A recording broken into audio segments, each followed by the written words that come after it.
अस्सलाम वालेकुम स्टूडेंट। अभी हम क्वेश्चन सॉल्व कर रहे हैं 6.53 का क्वेश्चन सॉल्व कर रहे हैं। तो आज आपको इसी तरह से समझना है।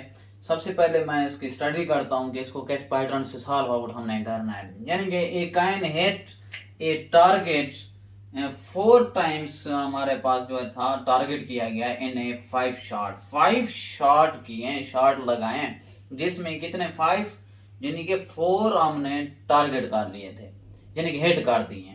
टारगेट को हिट कर दिए, मतलब ये अगर हम कोई निशाना वगैरह बना रहे होते हैं कोई चीज़ पैटर्न पे, तो हम तीर कमांड से ऐसे लगाते हैं तो वहां जाके लगता है। यानी कि ये हमारे पास 5 टोटल थे, ठीक है। टोटल कितने थे 5, लेकिन हमने कितने क्लियर कर लिए स्टूडेंट?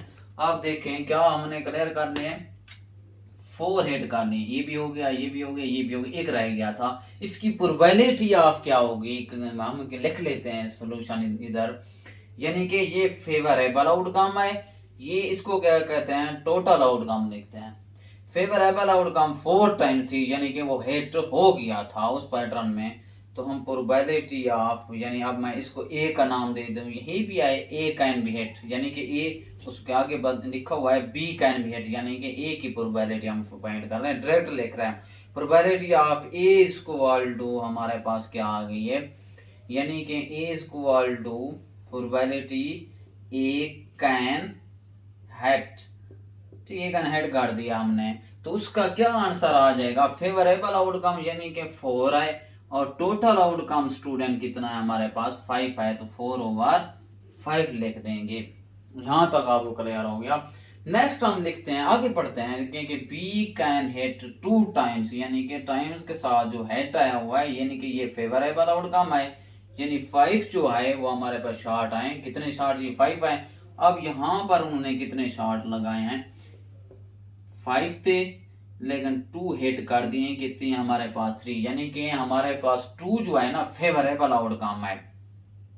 प्रोबेबिलिटी ऑफ बी मैं लिख दूंगा बी, सॉरी, सबसे पहले अभी उस बी पे नहीं जाते। अगर हमारे पास देखो 5 थे, तो कुछ पे हमारे पास ऐसे भी हैं जो हमारे पास हिट नहीं हुए, यानी कि एक नहीं हिट हुआ था, उसकी भी प्रोबेबिलिटी लिखेंगे। पी ऑफ ए बार से रिप्रेजेंट करते हैं, जो हमारे पास फेलियर प्रोबेबिलिटी होती है, ये सक्सेस प्रोबेबिलिटी होती है। दूसरी जो प्रोबेबिलिटी होती है वो फेलियर होती है, उसको ए पी ऑफ ए बार से रिप्रेजेंट करते हैं। आगे लिख देंगे इंग्लिश में भी, चलो लिख देते हैं ए कैन नॉट हिट, ठीक है। कैन नॉट हिट अगर हम देख लें इक्वल टू, अब क्या है, हम 1 माइनस कर लेते हैं, यही सक्सेस प्रोबेबिलिटी हमेशा 1 में से माइनस कर लेते हैं। अब यहाँ पर एलसीएम निकाल लेते हैं, 5 आ गया, 5 माइनस 1, और इधर एक चला जाएगा 5, इधर 5 माइनस हमारे पास 4 करेंगे तो यानी कि 1 आगे बचता है। मैं डायरेक्ट इधर लिख देता हूँ 1/5 लिख देता हूँ। ये हमारे पास कौन सी प्रोबेबिलिटी स्टूडेंट हो गई है, यानी कि इसको फेलियर प्रोबेबिलिटी जो कैन नॉट हिट हुई है, तो एक ही नहीं हुआ था, यानी कि 1/5 होगा। अब हम लिखते हैं बी प्रोबेबिलिटी के इसी तरह से। इस तरह का जब भी क्वेश्चन आए तो आप समझ लें, जैसे आपका व्हेन या लॉस, ये प्रॉफिट और लॉस आ जाता है, व्हेन और लूज आ जाता है, तो वो लाजमी यूज करता है। लिविंग या डाई ये हमेशा जरूर आता है, ठीक है। तो अब हम इसमें देखते हैं कि इस कंसेप्ट में आप probability B can be hit आ गया, बी की प्रोबेबिलिटी आप फाइंड करेंगे। अब probability of B can hit कर गया है, उसकी क्या प्रोबेबिलिटी है, अब हमारे पास यहाँ पर लिख लेते हैं बी कैन 2 टाइम्स, यानी कि ये फेवरेबल आउटकम है 2 ओवर टोटल आउटकम, यानी कि 5 ही है, ये लिख दिया। उसके बाद प्रोबेबिलिटी ऑफ बी बार मैं लिख देता हूँ, probability of B can not hit आ गई है, कैन नॉट हिट।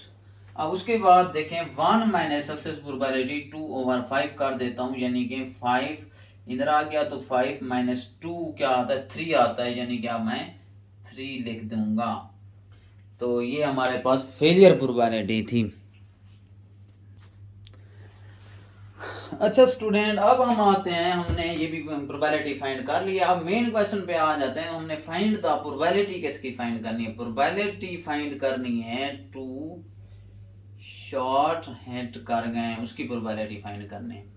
देखिए 2 शॉट हिट कर गए, सॉरी अब आगे भी चलना है। नेक्स्ट हमारे पास सी भी है, सी कैन हिट 2 टाइम्स, यानी कि अब probability of C equal to है प्रोबेबिलिटी सी हमारे पास प्रोबेबिलिटी सी कैन हिट कर गया इक्वल टू क्या है, कितना है, 2 टाइम्स था तो 2/, इन 4 शॉट में से 2/4, अब 2/4 हो जाएगा इसके।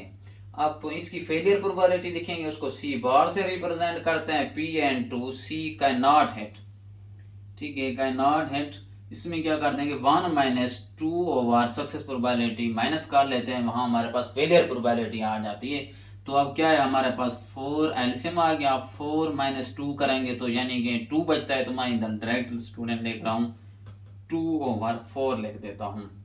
अब हम आ जाते हैं कि क्वेश्चन पे कि हम क्वेश्चन प्रोबेबिलिटी किसकी फाइंड कर रहे हैं, probability 2 shots hit, 2 shot hit कर रहे हूं, यानी कि अब 2 शॉट करने हैं। अब हमें फिक्स यहाँ पर नहीं किया गया, आप फिक्स कोई भी शॉट नहीं ले सकते।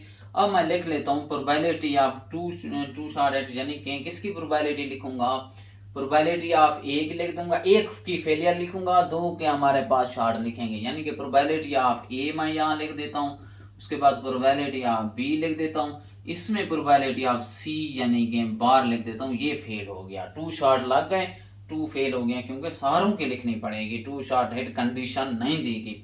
उसके बाद फिर आपने प्लस लिखना है, प्रोबेबिलिटी स्टूडेंट आपने फिर ए की लिख देना है, फिर इधर बी जो है, बी वाला जो हमारे पास था फेल हो गया, प्रोबेबिलिटी ऑफ सी लिख दोगे सिंपल।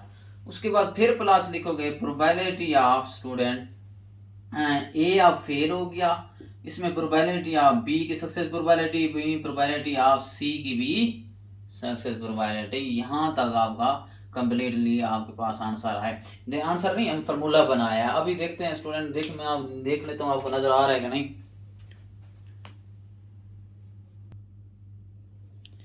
अच्छा स्टूडेंट देखें कि अब हम क्या करेंगे, वैल्यूज पुट करेंगे, प्रोबेबिलिटी ऑफ ए की, प्रोबेबिलिटी ऑफ ए की वैल्यूज हम पुट कर लेते हैं।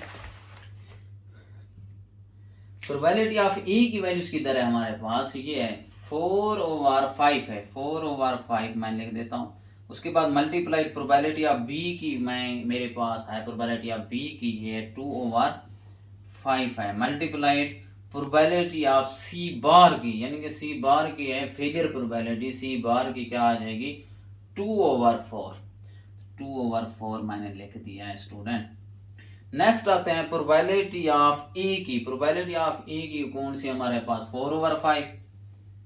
फिर आ जाते हैं प्रोबेबिलिटी ऑफ बी बार की, ये बी बार है, तो अब एक फेलियर ऑफ बी की फेलियर आएगी, तो हमारे पास 3/5 मल्टीप्लाइड प्रोबेबिलिटी ऑफ सी, सी की जो है ये वाली लिखेंगे अब 2/4 आ जाती है। उसके बाद नेक्स्ट प्लस आ गया है प्रोबेबिलिटी ऑफ ए बार, यानी कि ये बार आया हुआ है, तो फेलियर प्रोबेबिलिटी लिखेंगे, तो 1/5 है, तो 1/5 लिख देता हूं। उसके बाद प्रोबेबिलिटी यानी कि अब बी, बी की लिखनी है, प्रोबेबिलिटी ऑफ बी क्या है 2/5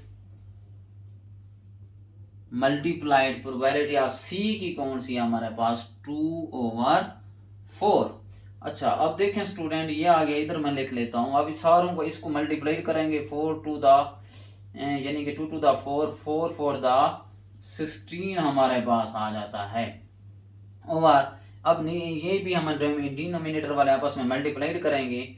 देखिए स्टूडेंट 5 मल्टीप्लाइड 5 मल्टीप्लाइड 4, तो हमारे पास आ जाता है 100 आ जाता है, प्लस कर लेंगे। अब इसके बाद हम क्या कर लेते हैं, अच्छा इधर भी ये भी सिंप्लीफाई भी कर सकते हैं ना, देखो 4 कैंसिल कर दो तो ये कैंसिल हो जाएगा, 2 to the 4 कर लेते हैं, 2 to the 4 5 हमारे पास क्या आ जाता है 25 आ जाता है। नेक्स्ट हम देखते हैं, ये 4 कैंसिल हो जाएगा, 2 3 6/5 25। उसके बाद हमारे पास क्या है 2 to the 4, यानी कि ये 4 से कैंसल, और 1/25 आ जाता है। देख लें स्टूडेंट, अब हम क्या करते हैं 25 तो हमारे पास एलसीएम आ जाएगा, 4 + 6 + 1, अगर हम देखें तो 4 + 6 कितना है हमारे पास 10 + 1 11/25। आपका इसका आंसर जो आया है फर्स्ट शॉट यानी कि 2 शॉट ऑफ हेड की प्रोबेबिलिटी हमने फाइंड कर ली है, वो आता है 11/25। अब हम आते हैं नेक्स्ट सेकंड पार्ट पे, हम इसको रेस करके सेकंड पार्ट सॉल्व करते हैं। अच्छा स्टूडेंट, अब प्रोबेबिलिटी एट लीस्ट 2 शॉट की हमने जो हिट हो रहे हैं उनकी प्रोबेबिलिटी फाइंड करनी है। ये लिखा हुआ है, सेकंड पार्ट सॉल्व कर रहे हैं, ये सेकंड पार्ट है। अच्छा देखिए, हमने 2 शॉट एट लीस्ट का मतलब होता है कम से कम 2 शॉट का होना जरूरी है, लेकिन एक फेलियर होगा। ये P of A, P of B, P of C fail है, ये पहले वाले की तरह है। P of A, P of B of fail है, पी ऑफ सी आएगा। पी ऑफ ए यहाँ फेल है तो probability P of A, P of C, sorry P of C यहाँ पर फेल नहीं है, कि इसमें क्लियर होगा। उसके बाद प्रोबेबिलिटी ऑफ हमने जो फाइंड करनी है, अब तीसरा जो है एट लीस्ट का मतलब कम से कम 2, 3 भी हो सकते हैं। अब वही तीनों सेम भी आ सकते हैं, यानी कि तीनों फेलियर नहीं हो सकते, सक्सेस प्रोबेबिलिटी में भी आ सकते हैं। P of A, P of B, P of C, ये आपका फार्मूला बन गया। फिर इसमें आके आपने डायरेक्ट आके वैल्यूज पुट कर लेते हैं, इधर लिख लेता हूँ। देखें पी ऑफ ए की वैल्यूज हमारे पास कौन सी थी, 4/5 थी, multiplied probability B of B, P of B की ये है 2/5 हो गई है। उसके बाद multiplied probability P of C bar, यानी कि फेलियर प्रोबेबिलिटी सी बार किधर है, ये है, यानी कि 2/4 आ गया। नेक्स्ट हम प्लस लिख लेते हैं। अब प्रोबेबिलिटी ऑफ ए की वही है 4/5, उसके बाद multiplied probability of B bar आएगी, यानी कि फेलियर प्रोबेबिलिटी बी बार ये मौजूद है तो 3/5 आ जाएगी। उसके बाद मल्टीप्लाइड प्रोबेबिलिटी ऑफ सी की ये हमारे पास है 2/4। नेक्स्ट आ जाते हैं प्रोबेबिलिटी ऑफ ए बार, यानी कि ए फेलियर है, ए फेलियर की प्रोबेबिलिटी क्या है 1/5 मल्टीप्लाइड। नेक्स्ट कर लेते हैं प्रोबेबिलिटी ऑफ बी की कौन सी है 2/5 मल्टीप्लाइड कर लेते हैं प्रोबेबिलिटी ऑफ सी की। All student probability of C की क्या, यानी कि बी की फेलियर प्रोबेबिलिटी हमने लिखनी थी, तीसरा पॉइंट है, यानी कि ए की फेलियर प्रोबेबिलिटी बी की लिख दी और सी की लिख दी 2/4, सॉरी ये आ जाएगा। अब तीसरा ये लिखना है, तीसरे में हमने तीनों प्रोबेबिलिटी सेम लिखनी है, यानी कि सक्सेस प्रोबेबिलिटी लिखनी है। पी ऑफ ए ये 4/5 आ गया, उसके बाद मल्टीप्लाइड प्रोबेबिलिटी ऑफ बी क्या है 2/5 है, मल्टीप्लाइड प्रोबेबिलिटी ऑफ सी क्या है ये लिख देंगे 2/4। अब थोड़ा सा इसको सिंप्लीफाई करते हैं, अगर कैंसल आउट होते हैं तो कर देते हैं।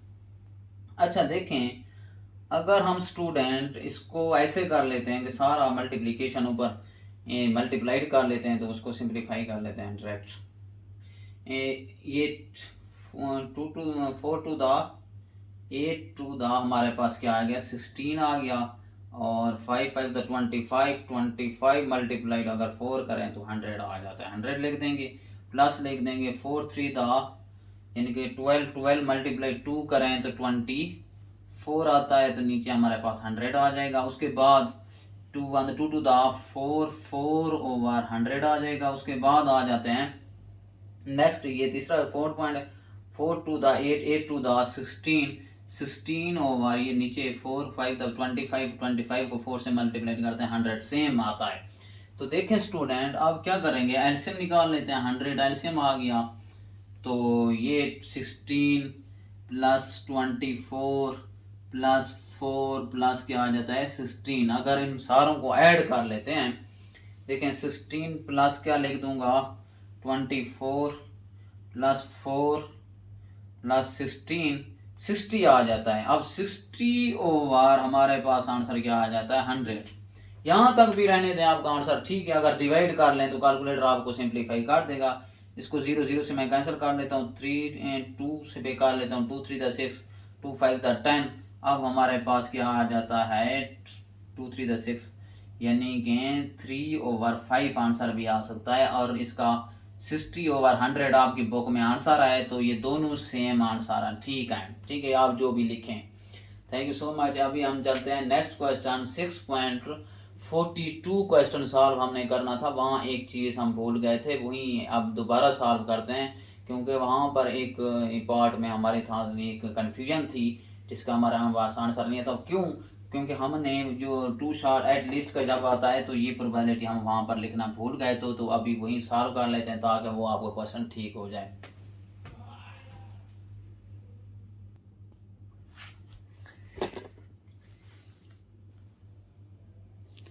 अच्छा स्टूडेंट, मैंने कहा था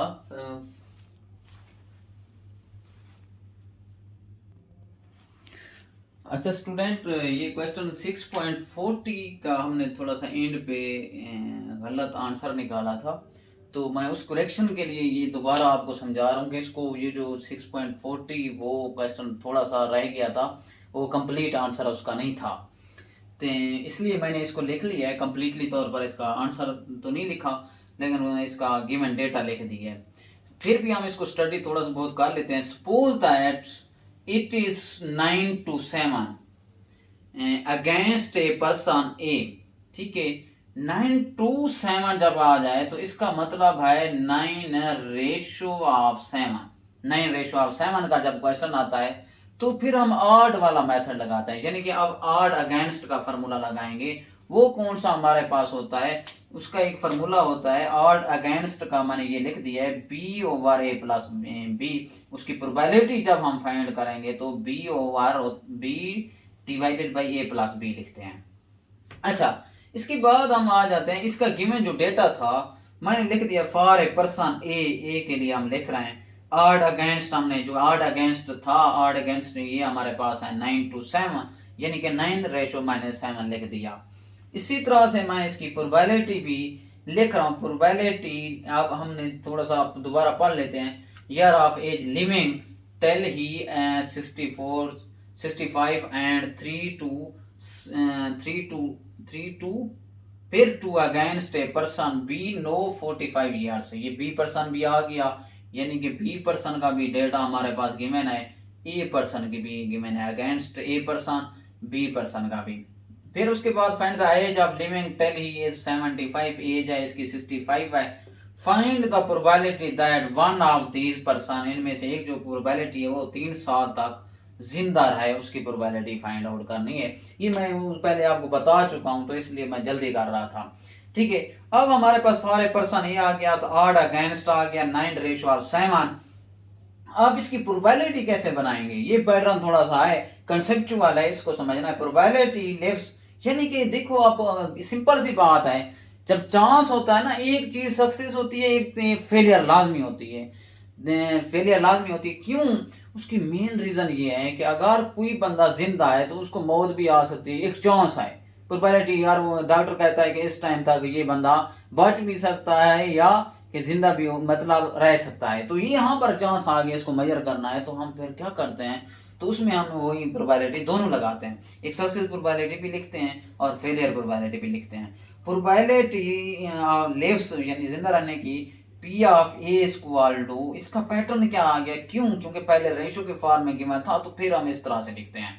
अब यानी कि 7 जो है B है, तो मैंने 7 लिख दिया, इस फार्मूले को देखना है। उसके बाद 9+7 A+B था, तो A+B मैंने लिख दिया, 7/16 आ गया। इसी तरह हमने प्रोबेबिलिटी है डाइस में, यानी कि उसके मौत के बारे में, मौत भी आ सकती है, तो वो लिखा है probability of A bar equal to 1 - 7/16। तो हम इसको सिंपली 1 जो फेलियर प्रोबेबिलिटी होती है 1 में से माइनस करते हैं, वो हमने माइनस करके निकाल ली वैल्यूज। इसी तरह हम बी पर्सन का लिखेंगे वैल्यूज।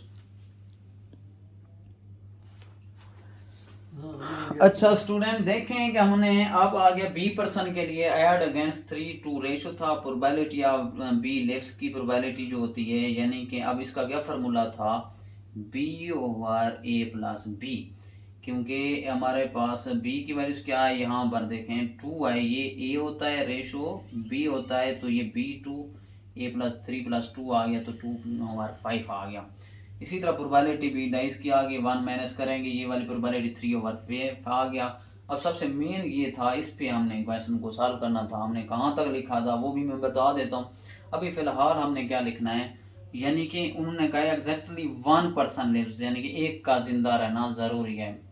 अब उसकी प्रोबेबिलिटी फाइंड करेंगे, P ऑफ A, मैं कहता हूँ यहाँ पर A जिंदा है, P ऑफ B बार, यानी कि B जो पर्सन है वो डाइस हो गया है। उसके बाद उसके बाद प्रोबेबिलिटी ऑफ, फिर मैं कहता हूँ यहाँ पर बी जिंदा है तो ए बार आ गया, ये भी बार की प्रोबेबिलिटी लिख देंगे। लेकिन एग्जैक्टली का मतलब है यहाँ तक हमने पहला वाला जो क्वेश्चन है यहाँ तो सिंप्लीफाई किया था, हमने ये वाला फार्मूला नहीं लिखा था। एग्जैक्टली का मतलब है कम अज कम एक का रहना जिंदा है, यानी कि दोनों जिंदा भी हो सकते हैं, दोनों जिंदा भी रह सकते हैं, ये हो गया। अब ये नहीं लिखा था वहाँ पर एंड पे, तो इसलिए मैंने दोबारा इसको कराना पड़ गया। पी ऑफ ए की जो प्रोबेबिलिटी है स्टूडेंट 7/16 है, मल्टीप्लाइड पी ऑफ बी की फेलियर प्रोबेबिलिटी 3/5 है।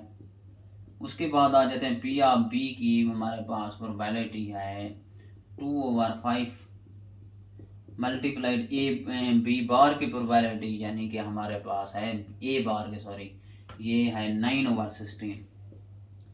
उसके बाद प्लस लिख देंगे प्रोबेबिलिटी ऑफ पी ऑफ ए की है 7/16 मल्टीप्लाइड हम कर लेते हैं 7/16 हो गया। उसके बाद प्रोबेबिलिटी ऑफ बी की हमारे पास है 2/5 है। अब हम क्वेश्चन सॉल्व कर लेते हैं। 7/3 तो हमारे पास क्या आ जाता है 21। अब 16 को मल्टीप्लाइड स्टूडेंट करते हैं फिर 5 के साथ, तो हम इसको सिंप्लीफाई 16 × 5 80 आता है, तो 80 लिख देते हैं यहाँ पर। उसके बाद 2 9 18 होता है, इसको 5 × 16 किया तो 80 था। उसके बाद 7 2 14 और 16 × 5 किया तो 80 था। अब हमारे पास इक्वल टू 80 इधर लिख लेते हैं। अब इन सारों को हम ऐड कर लेते हैं 21 + 18, उसके बाद नेक्स्ट है 14, 53/80 आंसर था। अब हमारे पास अब आंसर ठीक है। अब हम उसमें क्या लिखा था 39/80, वो गलत था। क्यों? क्योंकि हमने ये वाली प्रोबेबिलिटी ऐड नहीं की थी। ठीक है, अब हमने इधर आके इसको कंप्लीट कर लिया। यहीं आपको अच्छी तरह से आपको सॉल्व कर लेना है। अगर वहाँ क्वेश्चन 40 नहीं 42 नहीं 40 क्वेश्चन को देखना है, यानी कि 40 क्वेश्चन को दोबारा आपने चेकआउट इस वीडियो में कर लेना है। थैंक यू सो मच, अल्लाह हाफिज़। मैंने तकरीबन आपके एक्सरसाइज ख़त्म कर दिए कि कोशिश हमारी यही है कि मैं जो नेक्स्ट जो मैं क्वेश्चन सॉल्व कराने वाला हूँ वो यूनिट 5 से सॉल्व कराने वाला हूँ, इंडेक्स नंबर के रेलेवेंट। अल्लाह हाफिज़।